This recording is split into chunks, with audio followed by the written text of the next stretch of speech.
जय श्री कृष्णा, राधे राधे। आप सभी का बहुत बहुत स्वागत है आपके अपने चैनल भक्ति सागर। आशा दशमी व्रत का विधान। सनत कुमार बोले, हे भगवान, हे पार्वती नाथ, हे भक्तों पर अनुग्रह करने वाले, हे दया सागर, अब आप दशमी तिथि का महात्म्य बतलाइए। ईश्वर बोले, हे सनत कुमार, श्रावण मास में शुक्ल पक्ष की दशमी तिथि से यह व्रत आरंभ करें। पुनः प्रत्येक महीने में शुक्ल पक्ष की दशमी तिथि को यह व्रत करें। इस प्रकार 12 महीनों में इस उत्तम व्रत को करें। श्रावण मास में शुक्ल पक्ष की दशमी तिथि पर इसका उद्यापन करें। राज्य की इच्छा रखने वाले राजपुत्र, उत्तम कृषि के लिए कृषक, व्यवसाय के लिए वैश्य, पुत्र पुत्री प्राप्ति के लिए गर्भिणी स्त्री, धर्म अर्थ काम की सिद्धि के लिए सामान्य जन, श्रेष्ठ वर की अभिलाषा रखने वाली कन्या, यज्ञ करने की कामना करने वाला ब्राह्मण श्रेष्ठ, आरोग्य के लिए रोगी और दीर्घकालिक पति के परदेश रहने पर उसके आने के लिए पत्नी, इन सबको तथा इसके अतिरिक्त अन्य लोगों को भी इस दशमी तिथि को व्रत करना चाहिए। जिस कारण जिसे कष्ट हो तब उसके निवारण हेतु उस मनुष्य को यह व्रत करना चाहिए।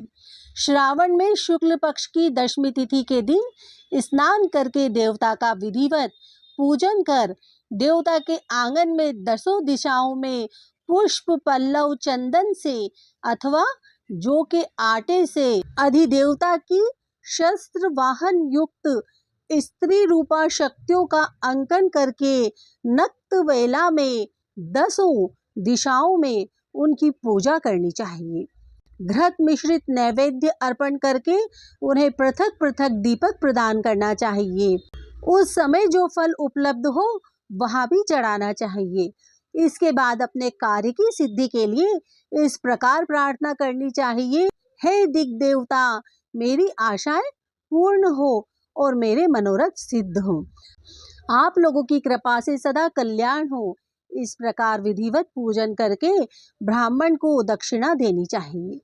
हे मुनि श्रेष्ठ, इसी क्रम में मैं प्रत्येक महीने में दशमी तिथि का व्रत सदा करना चाहिए और 1 वर्ष तक करने के अनंतर उद्यापन करना चाहिए। अब पूजन की विधि कही जाती है। स्वर्ण अथवा चांदी अथवा आटे से ही दसों दिशाओं को बनवाएं। उसके बाद स्नान करके भली भांति वस्त्राभूषण से अलंकृत होकर बंधु बांधवों के साथ भक्तिपूर्ण मन से दसों दिग् देवताओं का पूजन करना चाहिए। घर के आंगन में क्रम से इन मंत्रों के द्वारा दिग् देवताओं को स्थापित करें। इस भवन के स्वामी और देवताओं तथा दानवों से नमस्कार किए जाने वाले इंद्र आपके ही समीप रहते हैं। आप ऐन्द्री नामक दिग् देवता को नमस्कार है। हे आशे, अग्नि के साथ परिग्रह होने के कारण आप आग्नेय कही जाती हैं। आप तेज स्वरूप तथा पराशक्ति हैं। आप मुझे वर देने वाली हो। आपका ही आश्रय लेकर वे धर्मराज सभी लोगों को दंडित करते हैं, इसलिए आप संयमिनी नाम वाली हैं। हे याम्ये, आप मेरे लिए उत्तम मनोरथ पूर्ण करने वाली हो।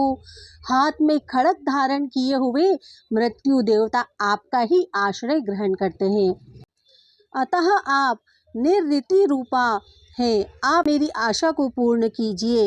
हे वारुणी, समस्त भुवनों के आधार तथा जल जीवों के स्वामी वरुण देव आप में निवास करते हैं, अतः आप मेरे कार्य तथा धर्म को पूर्ण करने के लिए आप तत्पर हो। आप जगत के आदि स्वरूप वायु देव के साथ अधिष्ठित हैं, इसलिए आप वायव्य हैं। हे वायव्य, आप मेरे घर में नित्य शांति प्रदान करें। आप धन के स्वामी कुबेर के साथ अधिष्ठित हैं, अतः आप इस लोक में उत्तरा नाम से विख्यात हैं। हमें शीघ्र ही मनोरथ प्रदान करके आप निरुत्तर हो। हे ऐशानी, आप जगत के स्वामी शंभु के साथ सुशोभित होती हैं। हे शुभे, हे देवी, मेरी अभिलाषाओं को पूर्ण कीजिए। आपको नमस्कार है, नमस्कार है। आप समस्त लोगों के ऊपर अधिष्ठित हैं, सदा कल्याण करने वाली हैं और सनक आदि मुनियों से घिरी रहती हैं। आप सदा मेरी रक्षा करें। सभी नक्षत्र ग्रह तारागण तथा जो नक्षत्र माताएं हैं और जो भूत प्रेम तथा विघ्न करने वाले विनायक हैं, उनकी मैंने भक्ति युक्त मन से भक्ति पूर्वक पूजा की है। वे सब मेरे अभिष्ट की सिद्धि के लिए सदा तत्पर हो। नीचे के लोकों में आप सर्पों तथा नेवलों के द्वारा सेवित हैं, अतः नाग पत्नियों सहित आप मेरे ऊपर प्रसन्न हो। इन मंत्रों के द्वारा पुष्प धूप आदि से पूजन करके वस्त्र अलंकार तथा फल निवेदित करना चाहिए। इसके बाद वाद्य ध्वनि गीत नृत्य आदि मंगल कृत्य और नाचती हुई श्रेष्ठ स्त्रियों के सहित जागरण करके रात्रि व्यतीत करनी चाहिए। मान आदि के द्वारा भक्ति पूर्ण मन से उस रात्रि को सुख पूर्वक व्यतीत करके प्रातः काल प्रतिमाओं की पूजा करके ब्राह्मण को प्रदान कर देनी चाहिए। इस विधि से व्रत को करके क्षमा प्रार्थना तथा प्रणाम करके मित्रों तथा प्रिय बंधुजनों को साथ लेकर भोजन करना चाहिए।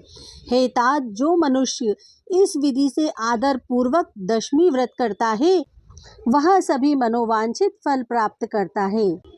विशेष रूप से स्त्रियों को इस सनातन व्रत को करना चाहिए, क्योंकि मनुष्य जाति में स्त्रियां अधिक श्रद्धा कामना परायण होती है। हे मुनिश्रेष्ठ, धन प्रदान करने वाले, यश देने वाले, आयु बढ़ाने वाले तथा सभी कामनाओं का फल प्रदान करने वाले इस व्रत को मैंने आपसे कह दिया। तीनों लोकों में अन्य कोई भी व्रत इसके समान नहीं है।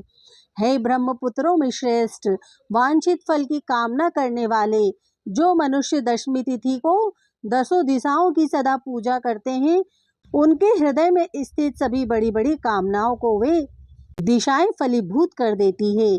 इसमें अधिक कहने से क्या प्रयोजन। हे सनत कुमार, यह व्रत मोक्षदायक है, इसमें संदेह नहीं करना चाहिए। इस व्रत के समान ना कोई व्रत है और ना तो होगा।